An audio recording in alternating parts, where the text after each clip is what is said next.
Did the Soviet Union secretly recover unknown craft at its most classified military base and bury the evidence behind the Iron Curtain? Let's talk about Kapustin Yar, the Soviet Union's answer to Area 51, and one of the most disturbing UFO stories most people in the West have never heard. First, the place. Kapustin Yar is real.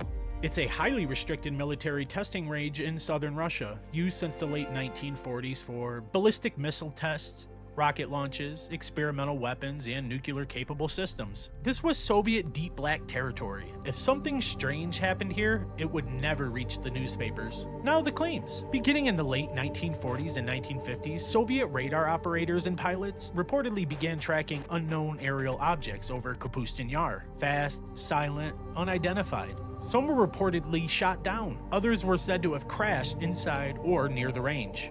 According to later testimony from former Soviet personnel, at least one object came down, intact enough to be recovered. Not debris, not fragments, a craft. The response was immediate. The area was sealed, military and scientific teams were dispatched, and the incident was classified at the highest levels of Soviet command. No press and no explanation, just silence. Years later, after the fall of the Soviet Union, former military officers, scientists, and intelligence figures began speaking carefully. They claimed Kapustin Yar wasn't just a missile site. It was also used to study anomalous aerial phenomena, and that recovered objects, possibly non-human, were transferred to other facilities for long-term analysis. One former Soviet general would later say that UFOs were taken seriously because they appeared near strategic missile installations, not random fields and not rural villages, weapons. Skeptics argue it was Cold War paranoia, experimental rockets, Western spy aircraft, or a misidentified test failure. And yes, Kapustin Yar was, and probably still is, full of secret tech. But here's the problem. Those explanations don't account for objects performing beyond known aircraft, multiple radar confirmations, shoot-down attempts, or the consistency of post-Soviet testimony. And they don't explain why UFO research quietly continued inside Soviet scientific circles long after public denial. What makes Kapustin Yar different from Western cases is the absence of noise. No documentaries at the time, no whistleblowers in the 1950s, and no public debate. Just classified incidents locked behind a collapsing empire. If even part of this is true, it suggests something critical. This wasn't just a US phenomenon. Both superpowers were encountering something unknown,